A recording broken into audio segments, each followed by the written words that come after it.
Alright guys, Spider here. This is Modern Warfare 3.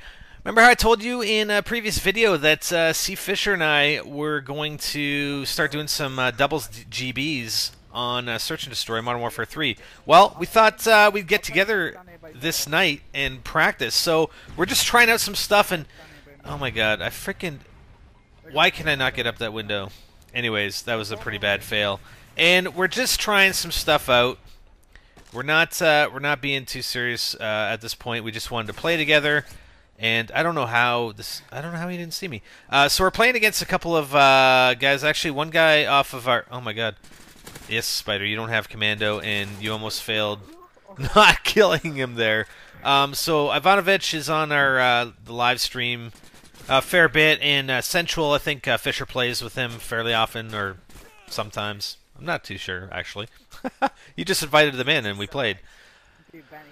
So we're just going at it, and there are a lot of rules with the MLG variant. Only 8 of the 16 maps play, I believe, according to Fisher. Fisher knows a lot more about the GB rules and the MLG rules than I do. And I'm just trying some of my basic rushes, and the thing is, you know, outside of the maps, there are a whole bunch of things that you can't use as far as perks and weapons and attachments, and it's crazy. Like, you can't use blast shields, so there's a lot of stunning that goes on in these games. Like, a lot of stuns. You can't use like explosive equipment outside of your like frags, semtex, that sort of thing. You can use stuns, concussions. Like, you can't use claymores and stuff, motion sensors or anything like that. So, with the weapons, you can't use, you know, like, I don't think you can even use shotguns. You can't have 2 attachments as a proficiency on your weapons. So it's just a lot. It's a lot, and I don't know if it's a result of people complaining about it or what.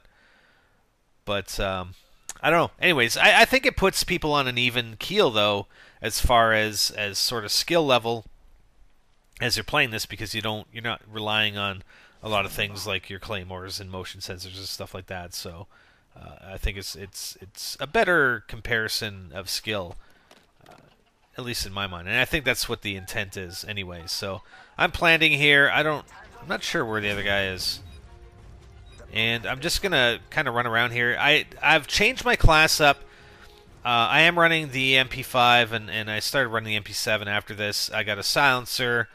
I run... Oh, he tricked me, man. Okay, he freaking... That was a good move, man. Sensual, this guy can play. So he... I mean, and I gotta check, right? He obviously tried to defuse, to make the noise to bring me out.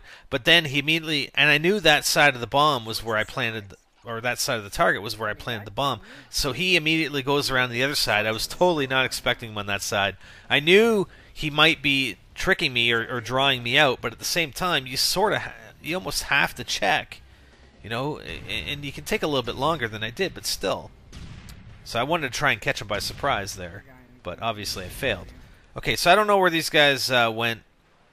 Fisher's throwing stuns like crazy. These guys are throwing stuns like crazy. I'm trying to flank them, but I don't even think they went up here. I don't know if they went B side. I think Fisher's calling they went A side, though. Central got him, unfortunately. And it's just me. I'm the last alive. 2v1. Not sure what's going to happen here. But we played a lot of games, and I'll post a few up over the next few days. And it's good practice. It's really good practice. And I think we'll do this a couple more times, and then actually register and get in some real game battles. Like I said, I don't think we're going to spend a whole lot of time just trying to come up with strategies for the maps and stuff like that, but maybe coordinate a little bit better, because at the beginning of every round we're like, okay, so what do you want to do, Fisher? I don't know. What do you want to do? Alright, I'm going to go this way. Okay, I'm going to go this way. So if we can coordinate that a little bit better, I think we'll be better off. And Fisher knows all the spots for throwing stuns and throwing semtex, especially on the smaller maps at the beginning of the rounds, and he can pinpoint them pretty good. So, but I am trying all the rushes that I would normally do in pub matches, and some of them, like I said, some of them aren't going to work. There's a couple maps where a lot of times I would do the rush, and in pubs, you don't necessarily run into the enemy players as soon as you would on GBs, for instance, or playing like this with a 2v2 when the guys are rushing pretty hard on the other side. You do end up running into them a lot sooner than you would expect in a lot of cases. So I got the bomb plant here, and also it alternates every round. So you're on offense and then defense and offense, defense, that sort of thing. Alright, so I'm coordinating with Fisher here, and there's a lot of communication as well. So we're coordinating with this. And I'm just running around. Oh, and there he is. Damn! Fisher got the headshot. I was trying to go for the knife kill. We actually both heard him defusing.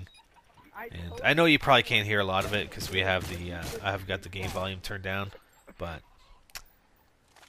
if I had the game volume turned up, you wouldn't be able to hear me. Alright, so we're back on D. And usually I'll rush the route to the side that I spawn on. So if I spawn on the right-hand side, I'll rush right. If I spawn on the left-hand side, I'll rush left. We actually had a couple of good games on Dome. Maybe I'll post them. And, oh, also, as far as some of the game options, perks are, kill streaks are disabled. Friendly fire is on. So a lot of these stuns, again, when we don't have that coordination, we actually ended up stunning ourselves fairly often. So if I'm doing a rush, and I think that was actually Fisher's stun, possibly, if I'm not mistaken, that actually stunned me on that rush. And, you know, that guy probably would have killed me anyway. Perhaps.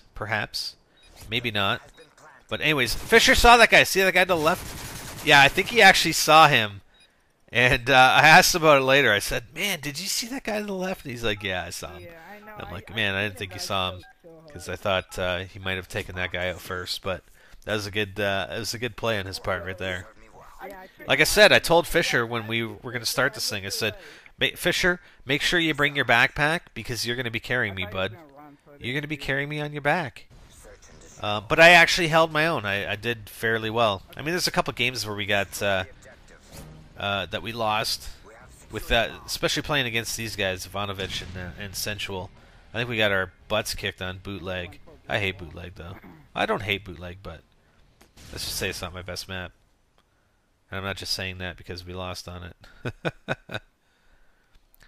So what? So did I say what was different with my class? No, my class is pretty much the same. The only thing different is that instead of steady aim, I'm using dead silence. And I know I discussed, okay, in pubs, I do not think dead silence is needed. In game battles, that's an entirely different story. So don't quote me and say, oh, you said it doesn't matter that you don't use dead silence.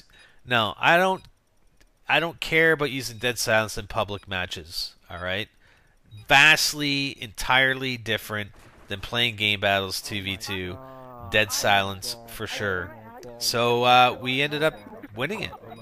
This was actually the first game that we played. This is the first match that we played, and we played a bunch of others. And like I said, I'll post some more over the next few days if you guys want. And then hopefully soon we'll get into some actual GBs and post that as well. Anyways, I hope you liked it. I'm Spiderbite, and I'm out. Hey guys, if you're still around, why not come over to youtube.com/webofspiderbite and help support me during my P90X 90-day challenge. This is a challenge I haven't worked out in like something like 8 months. This is a challenge just to get in shape over the next 90 days. I'm going to be chronicling it with vlogs and workout sessions over the next 90 days. So check it out. Come and help support me. And maybe I'll give you some motivation to get off your ass and do some exercise. Anyways, click on the link in the description or annotation, depending on where you're watching this, and check it out. Check me out. Yeah, Spider-Man out.